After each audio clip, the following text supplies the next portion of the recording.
Hello, registered voters. So last month we talked about how voting isn't only at the polls. You vote every day with how you spend your money. And when you invest it in local businesses, that money stays in our community. So to that end, I'm so pleased to introduce you to a young entrepreneur who has recently started her own business here in St. Pete. She's here today to tell you a little bit about what she's been working on. Please welcome Malaya Williams. Hi, my name is Malaya Williams. I'm 11 years old, and I do a business. So it's called Jeanette's Place, and it's actually very simple what I'm about to say. So we just came out with some new candles, and this one is pina colada. This one is pina colada. I have it in lots of flavors, which you guys, it's lots of scents, and it's a sheet, and you can see the prices, the flavors, that scents, and I have my all natural hand scrub, which is for anything. It can go all over your body because it's made with all natural resources, and it's actually very simple. You get some, you wash. It makes your hands very soft, and it gets all the dead skin off. So you can basically put it on your feet too.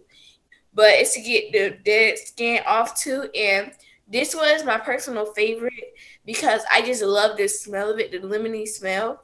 And lemongrass also gets a lot of food smells away. Like if you just got done working on a car or mowing the grass like my dad, you could use this, and it'll make your hands smell good, make them feel soft, and it'll get the smell away, like that greasy oil smell, and like when you're eating crabs or something. And then we have our new scent, patchouli, and I can't pronounce it right, but it's called patchouli, and it smells great.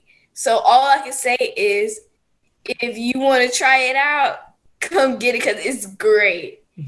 And that's kind of it. Thank you, Malaya. Will you tell us a little bit about how you came to start this business? Like, when did it start and what was the idea behind it? Well, it started like a year ago, and me and my family, we were out to eat, and we used this hand scrub, and it felt so nice. I was like, "Mom, I could make this. Like, I could make this." And she was like, "Okay, Leia, whatever you say." And then after quarantine started happening, and like not being able to do a lot of stuff, I said, "Mom, I'm ready." She said, "Are you sure?" We got all the stuff. We started going, and that's what it came up to. And how has business been so far? What's been the response that you've been getting? The response, if I make like 40 jars, they'll sell out in like 2 hours or an hour or so. And okay, I'm making a pretty good penny on it. That's the plan.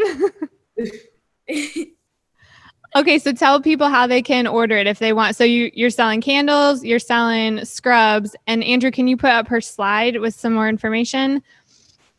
So tell them how can they buy it if they want to buy some stuff from you? My mom's Facebook and Instagram, which is _ Jeanette's Place. That's Instagram. Facebook is fb.me/Jeanette's Place 17. And we just be having pop-up shops. So yeah, Sunday we having a pop-up shop too. All right, cool. Yeah, we've got the information on the side. So 10 to 1 at Kiwanis Park. Is that right? Yes. Awesome. And then what's next for you? Do you intend to expand your line into even more things? You just added candles. Are you going to stick with that for a while or add new things? I'm going to stick with that for a while, but then I'm going to eventually add something else because I have a big goal Because I want my name. I want everybody to hear my name one day. I want to be like, y'all know that girl, Malaya Williams? Yeah, Malaya Williams with the place named Jeanette's Place. Yeah, she the one that made them scrubs. Like, I want them to remember my name and remember my place. Like, I want to go down in history, just like George Washington. Like, I want to go down in history, or at least be on TV at the most.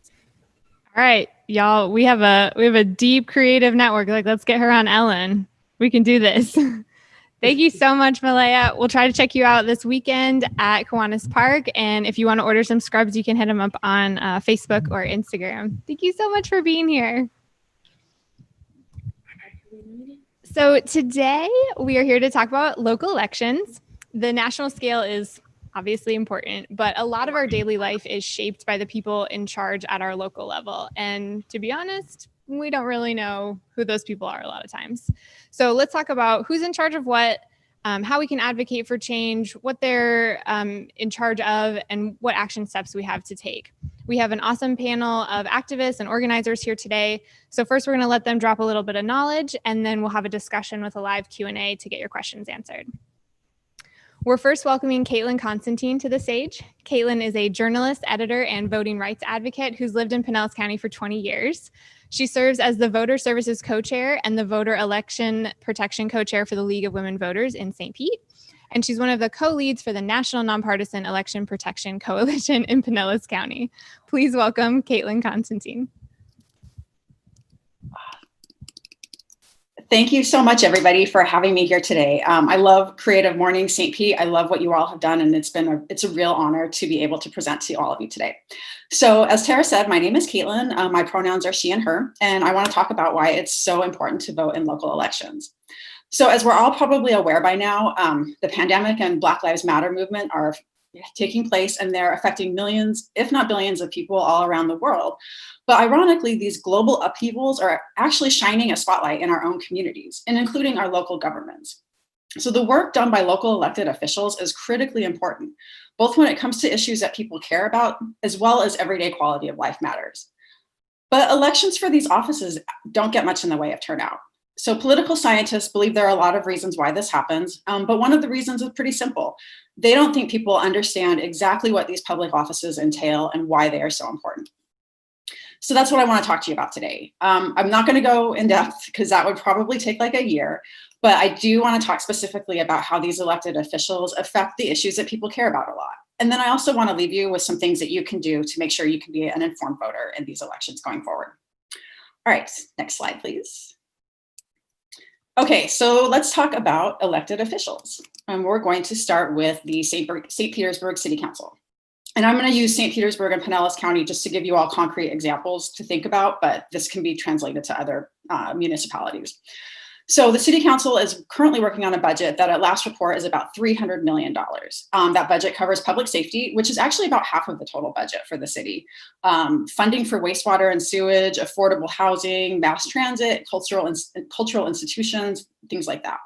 So they're responsible for a lot, but I wanted to take a minute to highlight a really influential power of the City Council, and that's zoning. So zoning is basically the set of rules that say what you can build and where you can build it. It's a bit of a complicated system, to say the least, but it's actually worth really trying to understand it on like even a basic level, because zoning is a powerful tool that can lift a community up or tear it down. So I wanted to talk about 3 issues that you may be aware of locally that highlight how this might work out. So first of all, there was the creation of the missing middle zone, which will allow for the construction of duplexes, triplexes, and other kinds of higher density residences. And this is done as part of ongoing efforts to address the lack of affordable housing in the city. There's some proposed changes to the coastal high hazard area zone. That stirred up a lot of controversy, as the proposed changes would allow for more high density development in areas that are vulnerable to hurricanes, flooding, and sea level rise. I do want to note that proponents say the changes would require that the buildings also be more resilient to flooding and hurricanes, which would mitigate some of the risk. And they also point out that a large part of this county is considered part of this zone. And then finally, a developer recently talked to the St. Pete Catalyst about his plan to promote rezoning an industrial section of 22nd Avenue South to open it for mixed use development, including housing, commercial space, and like light industrial space, which is how zoning refers to things like breweries and galleries. So people in the community have expressed some concern that if this isn't handled properly, this could lead to gentrification and displacement of people who live near the area. So that's just a really small sample of how zoning affects the community. It is a very, very important thing that City Council does. All right, so let's move on to the next slide, please. And we're going to talk about the school board. So the school board has a budget of 1.5 billion with a B, billion dollars, 15,000 employees, and more than 100,000 students. Their work intersects with issues like sex education, the school to prison pipeline, teacher pay and compensation, accountability around student outcomes, and racial inequity. And I'm going to talk about that last one a little bit as an example of how influential the school board is. So the school board actually came under a lot of scrutiny a few years ago when the Tampa Bay Times did an investigative series on 5 predominantly Black schools in South St. Pete. And the series looked at how the school board's policies contributed to turning those schools into what the Times described as failure factories. So, and those reporters also found that Black students were 4 times as likely to be given out-of-school suspensions as white students. Now, the school board has actually shifted its approach, and it's working to implement something that's called restorative practices, which is basically a way of creating a positive culture that uses relationships and empathy to solve problems as opposed to punishment. And proponents say that this is going to help keep kids out of that school to prison pipeline and also to help narrow discrepancies between the outcomes for Black students and white students. So it's a really good example of how who is sitting on the school board can affect how students are being educated and treated. All right, next slide. We're going to talk briefly about the county commission. So the county commission has a budget of about $2 billion. I mean, these people, these organizations, these government officials are dealing with a lot of taxpayer money. And they govern everything, all of the unincorporated areas in the county. They focus on issues that require like county level coordination, like economic development, transportation, affordable housing, and taxation. And they're increasingly playing a bigger role in health and social services because they're making up for cuts in funding from the state and federal governments. So a couple of notable things the County Commission has recently done. They approved a second round of funding to provide assistance for people and businesses struggling due to the pandemic. And they also worked to remove a lot of the bureaucratic red tape that had made that aid really hard for people to access the first time around. And then also they approved additional funding to make sure all return postage is paid on mail ballots, which I am obviously very excited about. We in the league are very excited about this. And that brings me to the supervisor of elections. So can we move on to the next slide, please? So the supervisor of elections is also an elected official. Supervisors of elections, they basically run our elections. They're the ones who decide on polling locations and how to allocate equipment. And they also make a lot of decisions around early voting and voting by mail. And then they do public outreach around voter registration and voting education. And then finally, the supervisor of elections sits on the canvassing board, which is who decides whether a ballot that's been flagged for issues should be accepted or rejected. And then plus their offices are actually at the front lines of attacks on our electoral system. So they're tasked with not only being able to navigate this complicated process of administering elections, but they have to do so in a way that's savvy and cognizant of all the threats that we're facing to the integrity of our elections. All right, and then finally, I just wanted to highlight 4 offices that you may not have been aware are held by elected officials. And they're really important to follow if you're interested in anything related to criminal justice and law enforcement. So first of all, Pinellas County Sheriff is an elected official. So the sheriff oversees the sheriff's office, naturally, and the county jail, and has a budget of about $300 million with 3,000 employees. So the office's jurisdiction covers all of unincorporated Pinellas, but they're also contracted out to several cities and towns. But in addition, the sheriff is also involved in providing a lot of social services to the county, and including the oversight of Pinellas Safe Harbor, which is one of the largest, if not the largest, homeless shelter in the county. So we also vote on circuit court judges. We have a couple on the ballot this time around. These judges preside over felony criminal trials, family law, civil issues. If you're concerned about something like racial disparities in sentencing, or you're interested in different approaches like problem-solving courts, which aim to solve the underlying issues that gave rise to the crime in the first place, then you'll want to pay attention to who gets elected to these offices. And then finally, we also vote for our state attorney and our public defender. So, and if you're at all interested in criminal justice reform, bail reform, the handling of sex crimes cases, similar issues, then these are also races that you want to keep an eye on. So as you can see, these elected officials hold a lot of power in our community, both when it comes to critical issues that people care deeply about. And I'm going to be honest, I didn't even touch on how they affect the quality of our day-to-day lives. I'm talking about things like how well lit your streets are, how well tended your roads and your wastewater systems are, and whether you can easily get to a grocery store from where you live. These are all things that are also affected by our local elected officials. But you would not know that these local elected officials hold so much power if you look at voter turnout numbers for these elections. All right, next slide, please. Okay, so I'm gonna make 3 points about this. First, voter turnout in local elections that happen in odd years, which are the years when we don't have general elections like what we have right now, it's decreasing throughout the country. So Portland State University has a project that tracks local election turnout, and they found that turnout at local elections ranges from 15 to 27% throughout the nation. They used the phrase abysmally low to describe what they found. And then second point, the voters who do show up to vote, they tend to be older, white, and more affluent. So, next slide. Oh, can we go back a slide? Back to one more. That's it, perfect, thank you. All right, so they tend to be older, they tend to be white, and they tend to be more affluent. According to the National Civic League, voters who are 65 and older are 7 times more likely to vote in a local elections than voters aged 18 to 35.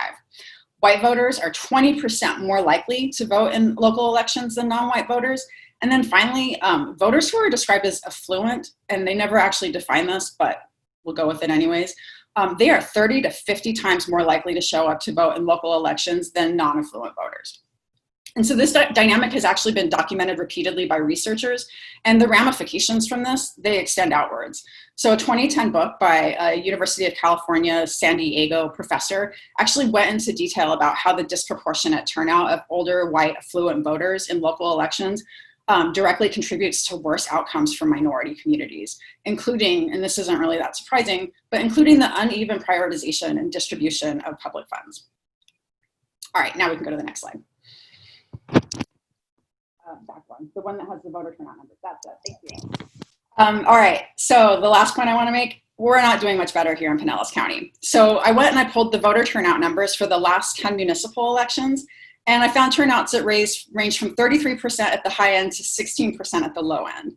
And this isn't for all voters in the county, just the ones who were eligible to vote in those elections. So I just want you to take a second to think about the issues that I outlined above. How important issues like affordable housing, access to quality education, and a fair criminal justice system, they're all about making our society work for all of us. And then I want you to think about how few people are actually exercising their voices when it comes to choosing who will guide our policies and our collective actions in these areas. The general elections, such as the ones that we've got ahead, they're critically important, and I don't dispute that at all, but so are the smaller ones that don't capture the national headlines the way that presidential elections do. All right, let's talk about what we can do. So let's go on to the next slide. Perfect. All right, the first thing you can do, you can sign up to vote by mail, and you can do it at votepinellas.com. When you do so, take the option to have ballots automatically sent to you for the next 2 general election cycles. And what that means is that every time an election happens where you are eligible to vote, you will get a ballot. And then that ballot showing up in your mailbox can be your sign to do the next thing, which is check out voter guides. So one of the things that we're known for at the League are our nonpartisan voter guides, which give candidates the opportunity to speak directly to voters about the issues. And we also make sure to cover races in smaller municipalities like Madeira Beach and Seminole, as well as judicial races, which can be really hard to find information about. And then other organizations also have voter guides, and I recommend checking those out as well. You can't get too much input when it comes to making a decision about who to vote for. Another place that you can look, local news media. So the Tampa Bay Times does a really great job with their Know Your Candidates section, but I also recommend doing quick Googles on sites like the St. Pete Catalyst, Tampa Bay newspapers, which is great for someone like me who lives in Largo and my local government doesn't get a lot of in-depth coverage the way that the St. Pete government does. And then the Weekly Challenger. And you'll find even more reporting that's relevant to local government happening in all of those places as well. And then last, but definitely not least, you have to actually go vote. It doesn't matter if you've got your ballot and your research and everything in hand if you don't actually get your ballot into the supervisor of elections on time. All right, before I go, I need to make a plea for people who care about their communities to support local journalism, and to please do so with actual money if you can. Research has shown that communities that lose their local papers see an increase in corruption and inefficiency. An increase in corruption and inefficiency in their local governments. So the world of local government, if you've ever tried to dip your toe into it, you know it is like labyrinthine. It is a lot of public meetings, a lot of budget documents and bylaws and agendas and ordinances, and it can be really hard for even somebody who is savvy to make sense of it. But it's also necessary to have eyes on these things to keep local officials accountable and to make sure that they're doing what we put them there to do. So for the low price of like $2.50 a week, you can actually pay the Tampa Bay Times to send people to do all of this for you. And I'll tell you, I consider that to be a bargain. Okay, one last thing. If you haven't yet, please fill out your census. So much important funding depends on that. So please make sure to get that done. And now I am really done. So thank you so much. Thank you so much, Caitlin. Thank you, Caitlin. That was a lot and it was fast. So if you're kind of like reeling and thinking, can I go back? Can I look at that? We will be sending out that information in an email after this event, but we're also going to circle back with Caitlin during the Q&A. So if you have questions now, you can feel free to put them in Slido now. You don't have to wait till the end. So next we're inviting Arielle Mizrahi to take the mic. Arielle is a field organizer for Florida PIRG students. She recruits, organizes, and trains college students across the state to run successful campaigns to do things like increase voter turnout and ban single-use plastics, alleviate hunger and homelessness. So here today to share her tactics for strategic engagement, please welcome Arielle Mizrahi. Thanks, y'all. So kind of piggybacking off of Caitlin, I'm going to be talking more about how to continue to engage your community, whether that is voting or in other ways. And I'll also walk through the steps on how to actually organize a campaign in your specific community. But before I get into that, a little bit about Florida PIRG. First, it stands for the Public Interest Research Group, but Florida PIRG is a state chapter of the student PIRGs. So we are a student-run and largely student-funded nonprofit that's based on over 35 college campuses across the country. And we've been around since the 70s, organizing students around public interest issues and training them on how to organize successful campaigns that actually win on their college campuses. So a little bit of background. So, for a lot of you, you probably will not be organizing large-scale campaigns, which is what I will be talking about.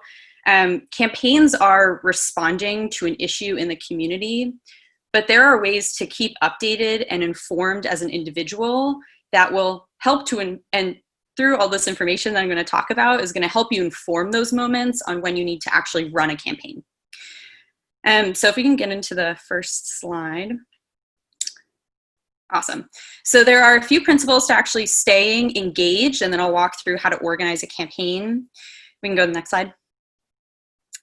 So these are the 3 principles to staying engaged.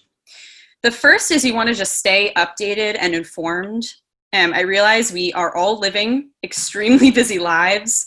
It is so important to schedule time in to read through information about your local government, about things that are happening in your city or your county.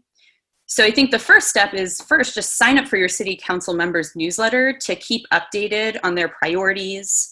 When are the meetings or town halls that they're hosting? Sign up for news alerts. I always suggest Google News alerts, as they're pretty great, and you can decide what information you want to read. So you can decide on the issue areas that you care about the most. And you can sign up for newsletters that are based on just geographically where you're located. So the first step is honestly just stay updated and keep updated on the information. The second is you want to show up when it's relevant to you. So you will not be able to go to every single city council meeting, no matter how many times you tell yourself that. Unless it is your job to do that, it will just probably be nearly impossible, including for folks like myself. But paying attention to the information, paying attention to the issues in your community will help to determine when you actually need to show up to these meetings. Some of the meetings you could attend, right? Your city council meeting. You can attend meetings of your school board, your city commission, just like Caitlin was talking about. You can also meet one-on-one with your city council member. You are electing these people. They represent you. So scheduling a one-on-one meeting with your city council member is totally valid. And then the third is you just want to know the players, know when something is important, and know when to act. Again, this stems from the first principle of just knowing what the heck is going on in your community. But in order for you to determine if you need to take action and go further, you need to know the organizations in your community. So who are some top organizations that are advocating on the policies you care about? You can start with national organizations that you might be familiar with because they might have a chapter in your community. What does your neighborhood association look like? How active are they? Do they have a Facebook group? Also knowing the colleges and universities that are near you. There are hundreds, if not thousands of students that are on these campuses that are running organizations and would love to be a part of the community. And then we can go, well, before we go to the next slide. So ideally what you are getting from these principles is that you can get involved on so many levels, right? From just getting newsletters to actually joining an organization to holding one-on-one meetings with your local elected officials.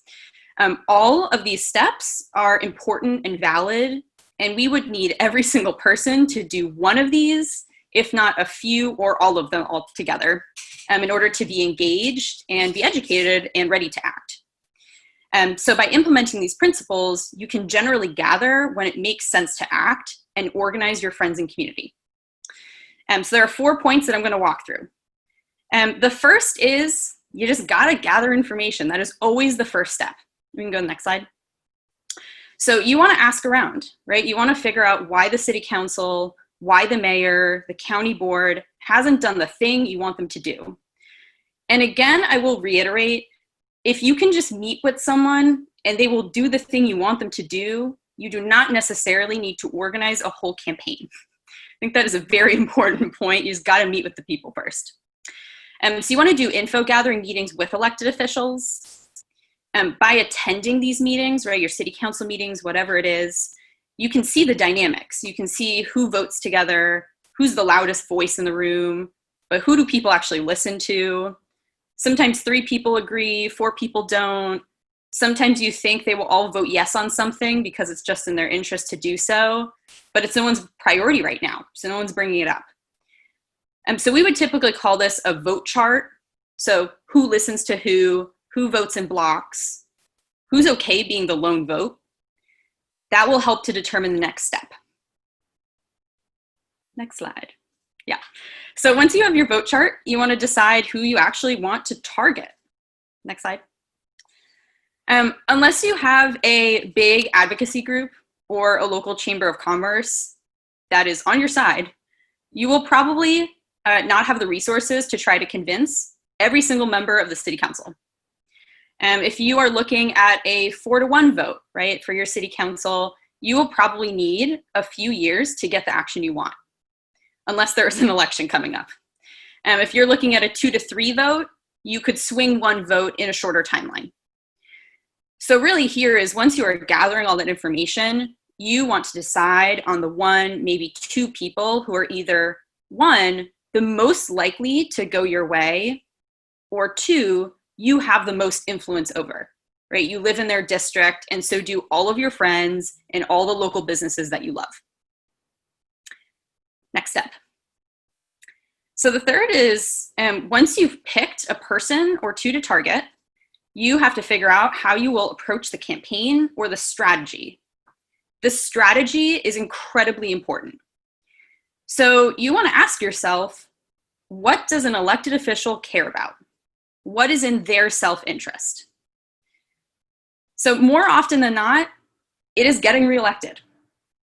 For that, they need votes. To get votes, they need money. They need the support of donors, businesses. They need positive press. They need public opinion on their side. For some, it's actually higher office or a positive legacy once they retire.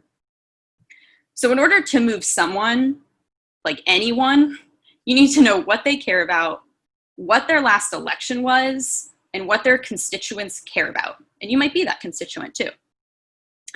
There are just two examples that I wanted to bring up to kind of help folks think through that strategy that might actually be pretty relatable to where you're at.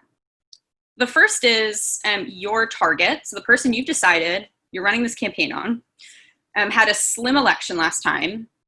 So they care a lot about swing voters, right? The students who are less likely to vote, the independent voters who are not affiliated with a party. So in this case, getting the local Democrat group or Republican group to weigh in on would not make any sense. They don't care about those people. But getting a bunch of young people who don't normally vote in local elections will make a big difference. And then the second example, your target is a staunch Republican who's in a pretty safe seat. But through your information gathering, through attending meetings, you've kind of figured out that, this person actually might want to run for higher office. There are some rumors going around that they're going to do something big soon, that they're leaving their seat. So getting the party base and other Republican leaders to weigh in will probably make the biggest difference here, right? They want to listen to the folks in their circles. So telling a story with party talking points would be the most important. And this can obviously go for other political parties too. And then the fourth, the step 4, so finally, based on your theory, you want to decide on what exactly you are going to implement, or what we call tactics. Something that folks get caught up on is wanting to just do a bunch of stuff right away, right? There are a lot of different tactics. I'll actually walk through what those tactics could look like, right? But if you're thinking about a campaign, you're like petitions, we're tabling. If it's like the remote setting, we're like throwing off big virtual concerts or whatever it is. You want to make sure that your tactics are stemming from your strategy.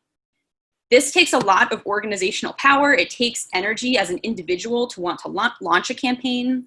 And so you've got to think strategically on what are those 1 to 3 tactics that will actually make the biggest impact and I could do well. So for the first example of someone who cares about swing voters and those who are less likely to vote, you got to demonstrate that those voters are listening to this election or listening to this issue area. So you could get student petitions. You could get nonpartisan kind of apolitical groups, like neighborhood associations for sure. Apolitical small businesses, but like not like the yoga studio. You could get students and independent voters to write letters to the editor with the messaging, I don't normally vote, but I'm voting in this election because I'm frustrated about X issue. So showing that these non-likely voters, these swing voters potentially, are listening.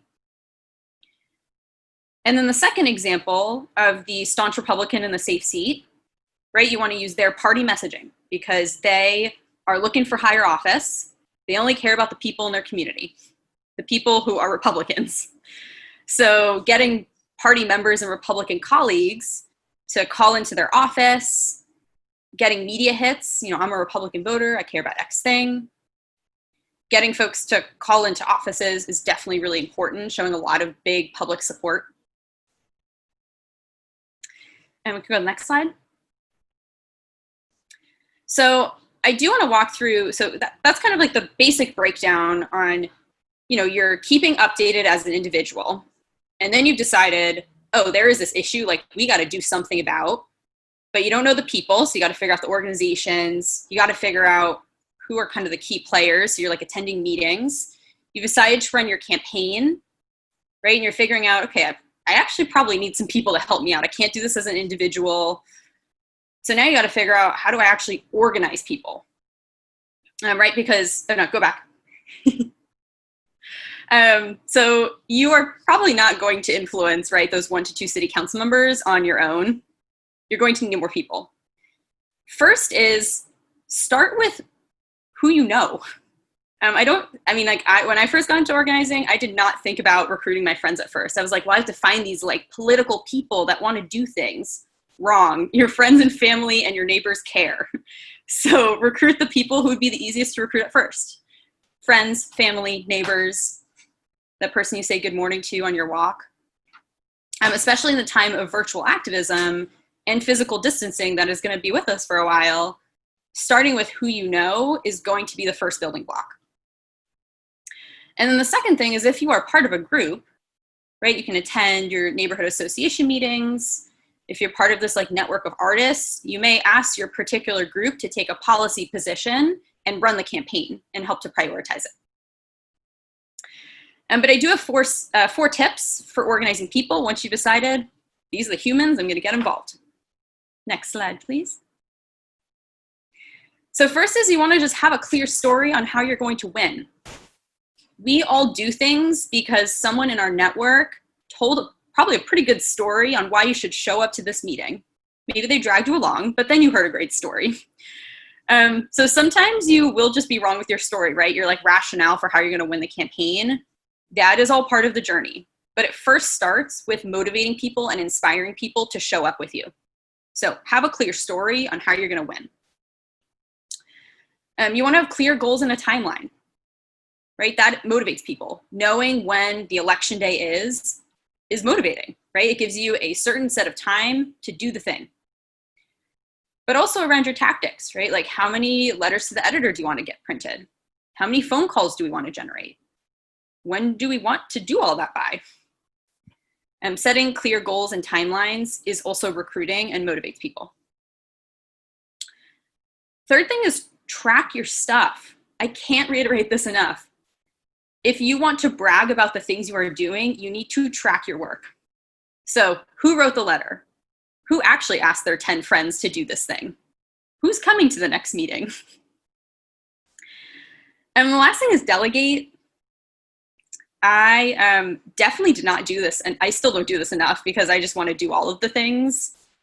But you got to delegate things. You cannot do everything yourself, right? You probably have a job that is not full-time political activism. Maybe it is, but you still can't get it all done. Your friends and community members are experts in something. Someone could design the social media package. You might have reporter friends who could do a quick presentation to like 5 of your friends on how to write a great article or a press release. There are folks that you know in your community that are doing something. So get them to help you out. And then we can go to the next one. So this is just kind of a list of a bunch of different tactics that you can implement on your campaign. When starting to organize your campaign, you have your strategy, right? You have your tactics. It's definitely good to first just like throw everything on a Google Doc, on a piece of paper, and then ask yourself, okay, if this is my strategy, we got to show this person that the community supports the issue. Okay, I don't actually think research reports would do it. They don't care about the data, right? So asking yourself, does this tactic actually help me tell the story of my strategy? And we can go to the next slide. And then this is resources. This will also definitely be shared out to folks, I think. But although many will not run a full-fledged campaign, being engaged every day and just staying up to date on the issues will allow you to determine when you need to step in and get your friends and families and communities to take collective action. And I think you can definitely take parts of kind of this overview, parts of how to organize a campaign, and just implementing it in your everyday lives. But I think it first starts with, you always got to have the information. You have to know when these people are meeting, and you have to know the groups in your community that are taking action, because I mean, often, more times than not, it's not just you thinking about this. There are a lot of other people, and they're probably doing something as well. So let's not recreate the wheel. Let's actually build power as a community. That's all I got. Thank you so much. So we did actually pop those links into the chat if you want to check them out now, and then we will send them out in the email as well. So we'll circle back with Arielle and talk more about organizing in the Q&A and how those tactics can maybe play into some smaller spaces. If you're not doing a full-fledged campaign, maybe you can use some of those tips for like organizing in your business or other organization. Our third panelist today is Harold Bryant Jr. Harold is a dedicated community activist who is passionate about the political process. He has 15 years experience in event and campaign marketing and management, and he's currently working with 8 Kings Collective and Impact Clarity to address racial disparities and equity across St. Pete. Everyone, please welcome Harold Bryant Jr. Good morning, everyone. Thank you for having me. I would just like to say that when it comes to being a local activist, as other panelists have said, it starts with your local connections and definitely moving those people and moving the needle with it. I would say with the 8 Kings Collective, it's a group of 8 men that just got tired of the issues that were going on in South St. Pete and the systemic and disparities. And we just said, let's gather, let's motivate, and then let's get our people to the polls. One thing I would say is that when you're a local activist, you have to be nonpartisan and be able to make things move, but you also have to be able to know how to influence others. And that's what the 8 Kings Collective and In Fact Clarity, we focus on voter activation. Just a little background on myself. Like I said, 15 years in political marketing. I worked for a political field firm called Hard Knock Strategies. And to piggyback what the other panelists were saying is basically the process that they explained, I would be the end game. Meaning in, say, 15 counties in 2018, we organized over 300 volunteers and paid staff to go out for a campaign called Win Justice and Florida Rights Restoration that dealt with Amendment 4. And with those campaigns, we're able to knock 1.4 million doors for Florida Rights Restoration, which, as you can see, helped pass Amendment 4 for returning citizens to get their voting rights reestablished. Then actually at the end of Win Justice, there was 2.1 million doors knocked. When you are a local advocate, you have to look at your local elections as the pivot point. The pivot point meaning the presidential election has catastrophic, issues that may affect you locally. But when you have your local councilmen, your local commissioners, your sheriffs, all those supervisors of elections, those parts play a big part. And you want to make sure that you actually engage.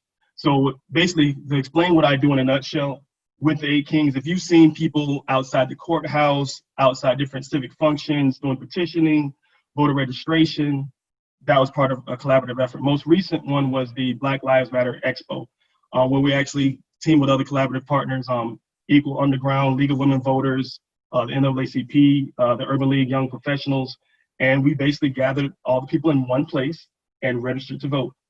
And that was a huge success. And with this local election coming up with the primaries, the whole feature of the 8 Kings Collective is to have a 3-pronged social media assault and also to have voters get activated virtually, which is what we're doing right now.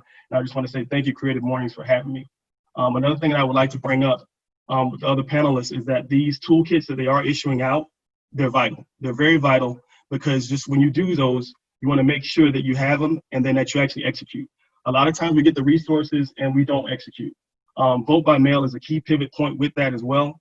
And you want to make sure that you're registered. I mean, early voting has already started. Primaries are right around the corner. My favorite slogan when it comes to that is basically each one teach one and tell a friend to tell a friend. And you'd be surprised, just a simple marketing tactic like that makes people go out and vote. Whether their party, doesn't matter their party affiliation, as long as you get the people to the polls. Let's see here. And then one other thing I definitely would like to touch on is with different issues in the Black and brown communities when it comes to voting, there is no underlying. I mean, everything is up for grabs this election, and you definitely want to make sure that you have your voice heard, and that with the 8 Kings Collective, one thing that we do pride ourselves in is being the voice of the underdog. The people who can't speak, you'll usually find us on the front lines, activism, organizing, the whole nine. Like one incident would be a voter registration and census drive that we're doing with collaborative partners tomorrow. But I would say when you think about everything that each panelist have said, execute. If you take anything from this, I would say execution. And thank you guys for your time. Thank you so much to all 3 of our panelists for taking time today out of their busy schedules. They are all massive multitaskers with lots of things going on. So really appreciate you being here this morning. So we're going to open the floor up to questions now. Our upcoming local election is August 18th. As you can see from the poll results, most of you, if not all of you, are registered to vote. So that's awesome. So that just means we have to go out and do it. And in between there, learn about our candidates. So remember that we're going to do question and answer through Slido. So if you can put that slide up, Andrew. If you go to sli.do, you can type in event code SPUNDERDOG, SP underdog, or you can click the link that's in the chat. So submit your questions there. You can upvote other people's questions that you also want to have answered. And then if your question is for a particular panelist, you can indicate that or just leave it blank and we'll toss it up and see who catches it. So Bianca, who you met earlier, is going to moderate this panel, and she's going to be joined by another member of the Yeah organizing team, Alyssa Bedard. So if we can get Bianca back on screen, I will pass it over to her for the question and answer panel. Thank you, panelists, again for your time and for all the information you shared with us. Truly appreciate it. I will be going back as well and sharing this information with people who didn't attend today because we know how important it is. My first question for the panelists is, are there any other places that weren't mentioned already where voters can find more information about candidates and keep up with local politics? What are some other local resources? I mean, I just gave a whole bunch of resources, so I would love to hear what Arielle and Harold have to say on this subject. I Go ahead. Go for it, Harold. I would say your village. Your village is the most influential place where you'll find information about your candidates because they have track record, they have lived experience. One thing we do pride ourselves on is just basically being a voice. Like, you have to listen to understand certain things. And what the panelists were saying is that once you hear the lessons of it, you'll definitely understand it. And then you can go move forward with your action plan. I agree with that. I usually use the League of Women Voters. They're a great resource. And then additionally, like local nonprofit groups. So just listening to the folks in your community is for sure great. Awesome. Why do we think it's really important for us millennials to vote? Well, young people are the largest and most diverse group of potential voters in the country. And we vote at way lower levels than older folks. In 2018, 31% of young people turned out to vote, which was the highest turnout in the past quarter century at 31%. And young people have, right, their own set of ideas and experiences that need to be heard in the political process, but for the most part are not actually being heard. That is because young people are not consistent voters. They show up usually at like big presidential elections, but not those local elections, not the midterm elections. And so the folks who are electing these people are not young people. So why would they pay attention? And I think when it comes to the issues, there isn't one issue that young people are not affected by, right? You think climate change, higher education debt, housing, employment. Young people are feeling all these issues to some extent. So it's important for young people to be involved because they're feeling these issues now. They're not going to feel climate change in 5 or 10 years. They're going to feel it now. They're experiencing debt while they're in college. They're experiencing textbook debt and affordable housing. There's so many problems that young people experiences, and our elected officials won't pay attention if we're not consistent. Thank you. What barriers do we think we currently have in our community that we could help break down for voting? So I can answer this one, and then Harold and Arielle, if you want to weigh in. I think that there are 3 main issues. First, one of the issues that we have noticed, especially when it comes to voting by mail, is that there's a learning curve. And this is particularly pronounced for people who have never voted by mail before. So this means that there are people who are not really sure about the signature on the outside of their envelope, that the ballot has to be in at the supervisor of elections by 7 p.m. The postmark date isn't enough. And then to make sure to fill it out properly and to cure your ballot, which is basically a way of fixing it if something is wrong with it. So that's the first one, is that learning curve with voting by mail. The second one is there's actually, in Pinellas County, there's not a lot of opportunity to do early voting. And that can be a problem for some people because they want to be able to vote in person, but it can be hard, especially on election day. So I would say that that's a potential barrier for many people. It's just early voting is not as much of a priority in this county. And then finally, the big one, a lack of voter confidence. You know, people think that the system is rigged, that their votes don't count. And then that prevents them from, they decide that they don't even want to bother participating in the political process, which just becomes this like self-reinforcing cycle. So I would say that those are the 3 main issues: the learning curve with voting by mail, there's not a lot of early voting options in this county, and then a lack of voter confidence. I would say basically the myth with local elections that your vote don't count, going back what Arielle said, is that the young ones, they show up to the more important elections, but this right here affects your day-to-day. So breaking that myth, and then also the disparities, just depending on where you're at in Pinellas County or in South St. Pete, you may not feel your vote counts because you're not being heard on other issues, so you decide to opt out. So a barrier I didn't hear mentioned, and I'd like to ask Harold, what information do we have about voting rights for felons in the process to get them reinstated? Basically, there are local chapters for Florida Rights Restoration. Actually, Jabbar Edmonds is our local chapter captain. And when it comes to returning citizens, getting their rights back to vote, there are different programs in place. There's the fine and fees issued, where in every county in Florida, I think up to 22, they will cover the fees for the actual returning citizens to get their rights back to vote. Awesome. And there is a window right now that we're actually fighting against right now to get them their rights back to vote, but to remove the fees as well. So besides voting, how else can we hold our elected officials accountable? What works and what doesn't? Putting their feet to the fire, meaning going to those local county elections meetings, the city council meetings. If you see, actually, there's a phrase in one of the candidates used, if you want to find me, I'll be with the people. Those are the candidates that you need to talk to because they're there for your best interests. And like I said, it's basically putting their feet to the fire and that holding them accountable. Yeah, Harold's right. Going to meetings, but also a point that I want to make is that with local officials, they're actually pretty accessible. Like I know a couple of my county my city commissioners up here in Largo. They can be really accessible. You can send them an email and say, hey, I want to come and talk to you about this issue. Don't hesitate to do that. A lot of the people who get into local politics, they actually do it out of a genuine love of public service and they want to hear what you have to say. They don't get a lot of feedback from the public, and when they do, it's like angry. Like if you've ever seen Parks and Rec, that's kind of what it's actually like for them. Yeah. So don't hesitate to reach out to them because they want to hear from you. Caitlin, you talked about one of the barriers being learning about voting by mail in that process. Do you think that your vote counts more in person or in mail? Okay, so this is this is a good question, and it's actually like a really tricky one. So I gotta caveat this one.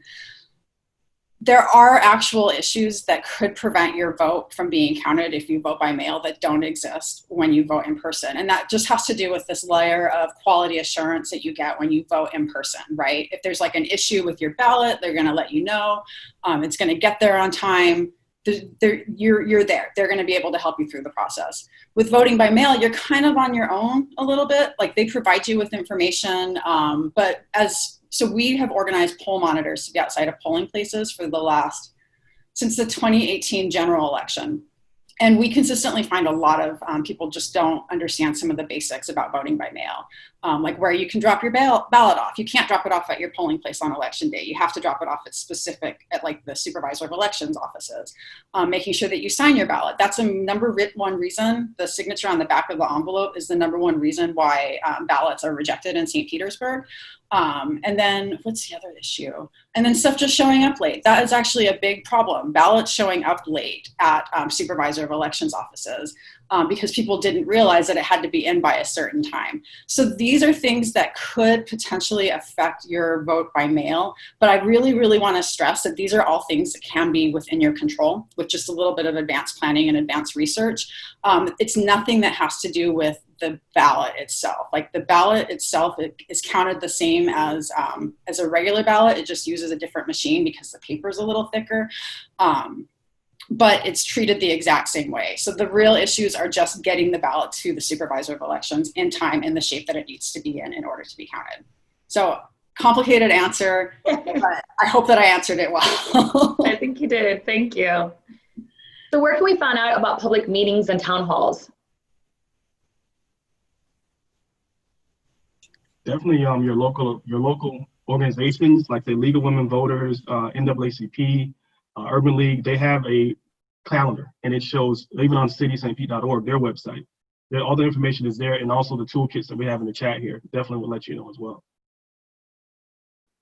Thank you. Yeah, I'm going to just caveat that a lot of public local government offices, their websites are not the most user-friendly things that I've ever seen, but it's on there.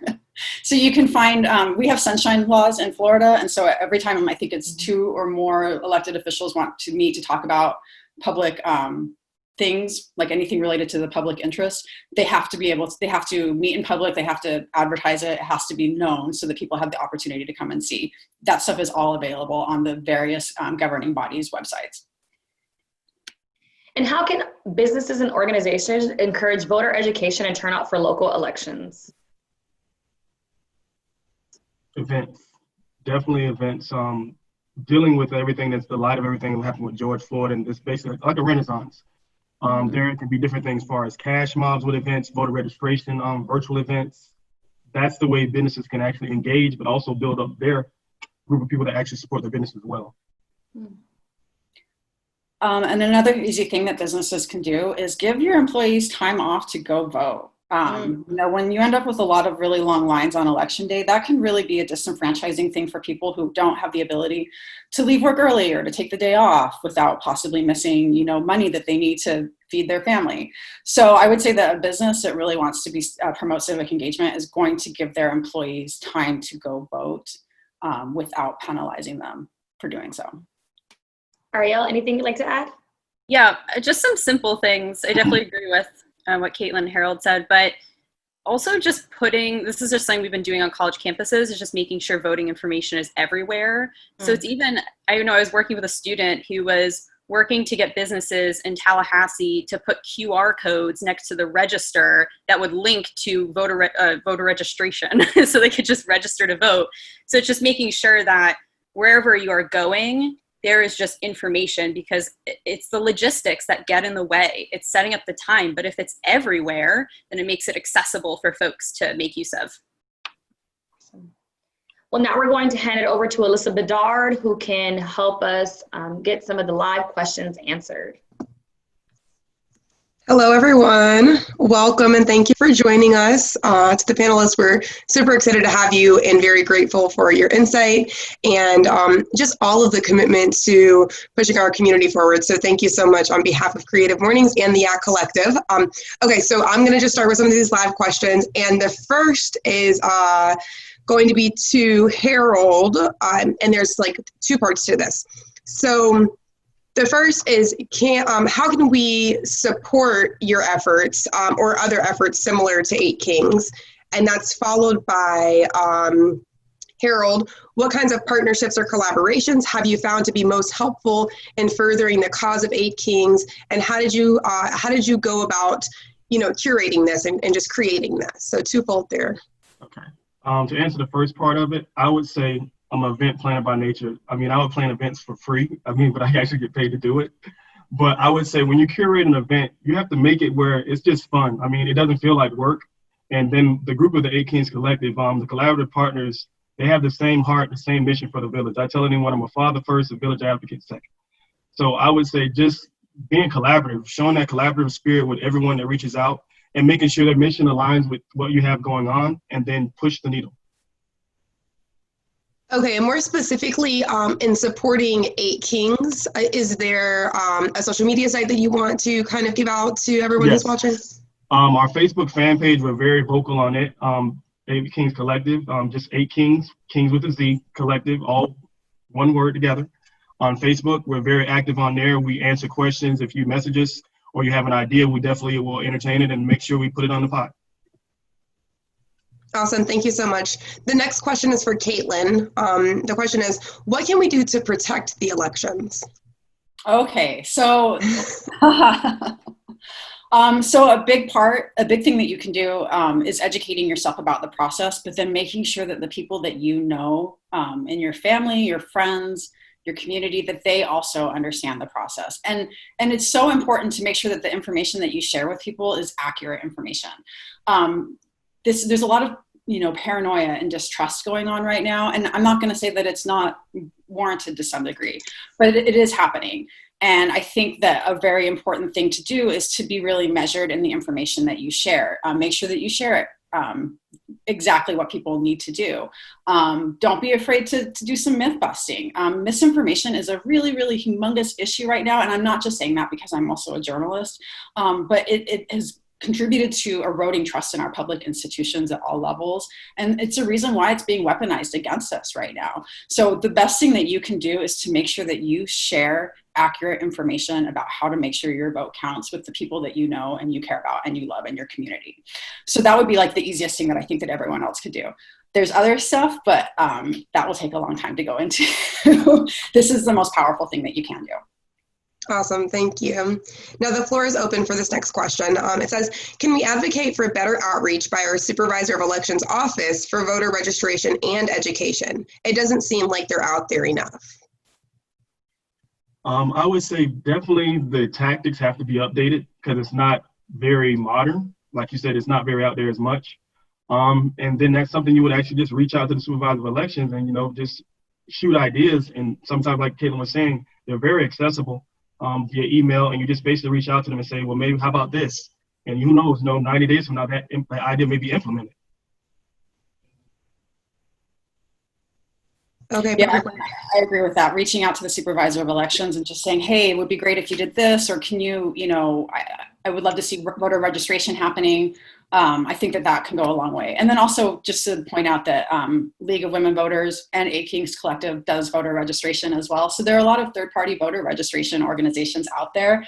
If you feel like you're not getting what you need from the Supervisor of Elections, you can reach out to us and we'll support you. Awesome, thank you. Alrighty. For positions like the school board, isn't the August 18th the primary election? Is that the actual real election, or do the top two individuals move forward to the November ballot? How does that work? There's just a little bit of a clarification.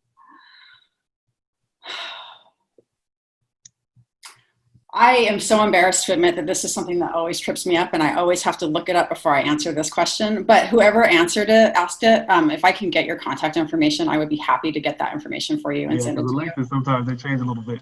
Yeah, I'm sorry. It's kind of a complicated thing. So I'm a little embarrassed I don't have the answer offhand, but I can get it for you. Thank you. Yeah, and if the person wants to sort of add that information into the chat box, feel free to do so. The next question is, how effective is protesting, and are there more effective ways to bring awareness about issues? I would say protesting is effective, but at the end of the day, you have to have a clear-cut list of demands.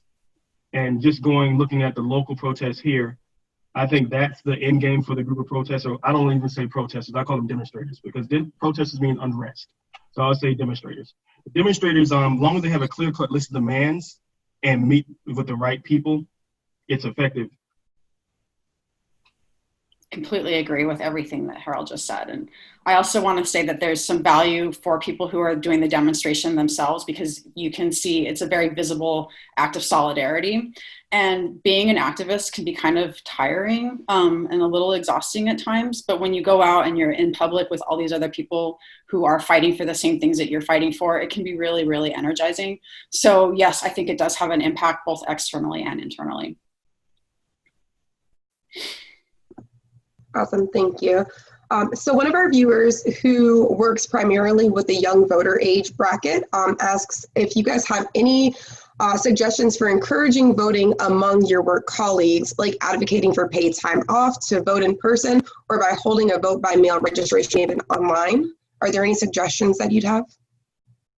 Well, I think first is, I don't know if the colleagues are older or they're also young people. So I think that would be something. But in terms of, I'd say for just if you're working with young people, it's just it's like, again, it's the logistics that get people caught up. So how can you make it more accessible? How can you make it easier? So making sure, folks can leave if they're working there, can leave to go vote. Counting election day as a holiday. So there are kind of those systematic things that you could do. But then again, what we've been doing on campuses is making sure that voter registration, vote by mail information, election day information is everywhere. So how can you get faculty, administrators, how can you get student groups constantly talking about this? So it's just an ongoing conversation always. I think we often stop the conversation on election day, or we only talk about it when it's leading up to the election. So what are the steps that you're implementing to make sure it's always part of the conversation? And you're thinking months in advance on how you actually want to work with your colleagues. How do you want to work with young people? So I think it's like logistics that get people caught up. So how can you make it always easier for people? And it's often the most simple things. Thank you. All right, so the next question is for each of you to answer. And someone asked, what was the tipping point for each of you to get into this work? Hmm.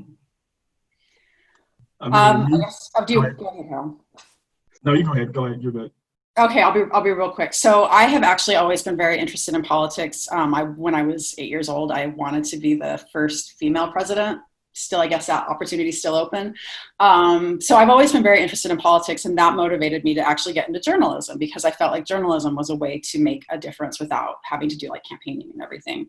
But then after the 2016 election, I just felt really motivated to get involved in a more significant way. So I went to the Women's March, found out about the League of Women Voters, and joined up with them. And now here I am as like a co-chair of voter services. So that's basically my story. I guess the tipping point with me would just be seeing things that weren't going right, you know, and just stepping up to the plate, because who's going to do it better than you, and you know your community. I got involved with kind of activism work, I guess, in my first year at Rutgers, where I went to school, which was in 2013. I was definitely that young person who was like, I get that I have to vote, but what else do I have to do? And why would I ask other people to register to vote and go to the polls with me? And I always thought that volunteering was going to solve all of the problems. I think that's a lot of ways folks get into social changes, like through high school and middle school, when you're volunteering in your community at a soup kitchen or at a food bank. And I thought that that was how you're going to solve problems. But coming out of my first year, I was like, wait, nothing's getting better. I'm meeting the same people at a food bank every single week where I go to school. And I thought that was ridiculous. And I'm like, why aren't the things I'm doing actually making a tangible impact, like long-term impact? And so I found PERG my sophomore year. They made an announcement in my class and said, we need someone to run a campaign. And I was like, I have absolutely no experience in activism, but sure. And then immediately started running campaigns from my sophomore year on. That's awesome. Alrighty, so this is again open for any of you to answer. How do we support having diverse representation in political candidates? How do we get more minorities in office? I would say grooming, meaning finding the young people in the community that has a voice, and basically, you know, taking them under your wing, letting them know the political process, letting them know the election process, and then, you know, basically vetting them as a candidate. Yeah. Oh, Caitlin, you're muted if you were speaking.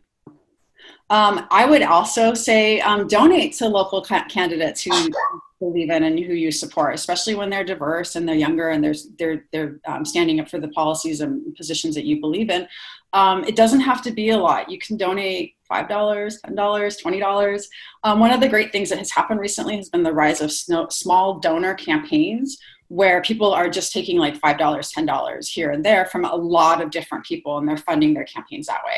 And one of the things that's been really great about that is that, especially when you get to the federal level, those small campaign contributions coming in from the community means that they don't have to spend as much time doing call time, which is where they're fundraising to support their reelection campaigns. So small donor campaigns are fantastic, and it makes it very accessible to people to be able to contribute and to support the candidates that they actually want to see elected. Because the truth is that you need money to win elections in this country. There's just no way around that right now.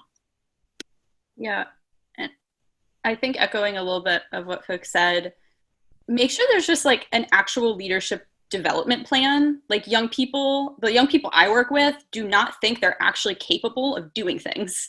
You have to ask people to do things. So you can't assume that this person coming in and volunteering every week can't take on leadership, or that they're too busy. You have to ask people to take tangible leadership positions, because often folks are just waiting to be asked to do something.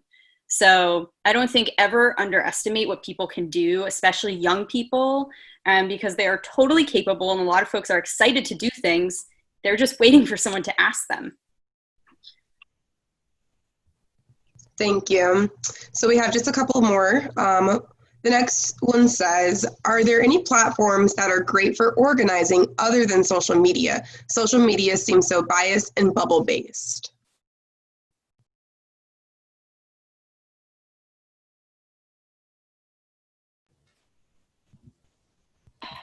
This is such a good question that I have to really think about this. I find social media to be a reasonably effective organizing tool because you can get the word out about issues and events. And if you do like some strategic paid media, you can get to a wide number of people.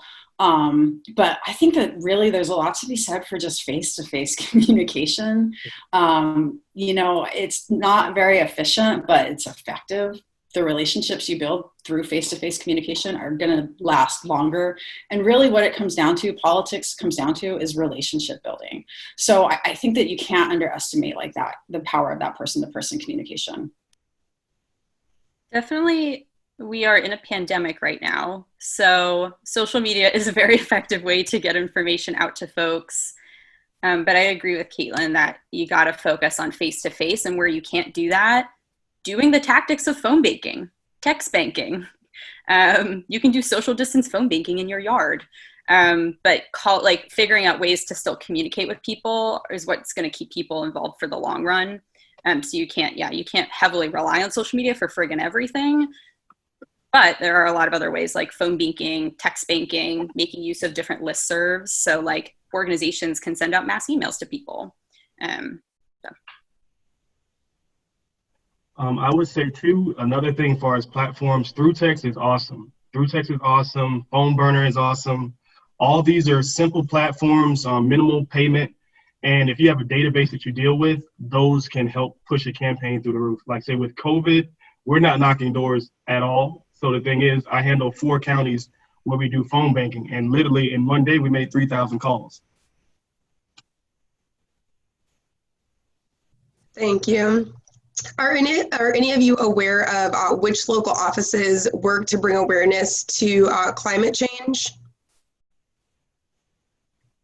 So the St. Pete City Council has, it's health, environment, resilience, and sustainability, I think. They have an entire committee that's dedicated to looking at sustainability and resilience against the effects of sea level rise and climate change.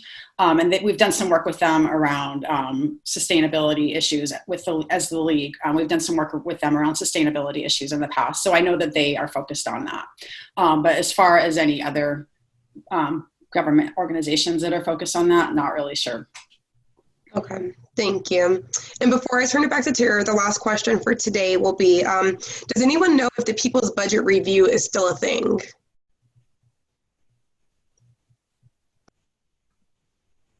Yes, the People's Budget Review is actually handled by our brother John Muhammad. He's actually in the 8 Kings Collective, and they're actually ramping up for some stuff during this election cycle as well. Awesome. Thank you again to all of our panelists. Thank you for taking the opportunity to share your thoughts and your insight in all of these areas. Thank you for having me. Thank you, Alyssa, and thank you to our panelists. So we'll send a follow-up email today with some of these resources, links, just so you can have them all in one place. And then these panelists today are accessible to you as well. They're part of our community. So if you have further questions, anything that you didn't get a chance to ask or something that comes up later, I hope I'm not overstepping by offering them as a resource moving forward. Okay, they're all nodding yes. So thank you. Big thanks today to our partners, Roundhouse and Yeah Collective, to all our speakers. Thank you to our special guest, Malaya Williams. Remember her name? Can we just say Malaya Williams for president? We'll just start it now, and then we'll be there to cheer her on at the inauguration. And thank you always to the amazing Sunshine Squad of volunteers who helps make these events possible. So we are taking next month off. If you can put our vacation slide up, Andrew. So we will not be having an event in August, and we might not be having an event in September either. We may just tap out until after hurricane season. So I don't know, we're just gonna play it by ear, but we'll let you know, and we'll always be around to promote, support, connect, and help this community. So, reach out if you need anything. So stay safe out there. Don't forget to vote August 18th, and then in all of the elections after that. And I hope you have a great rest of your Friday, a wonderful weekend. I really love you. I really appreciate you being here today. Bye.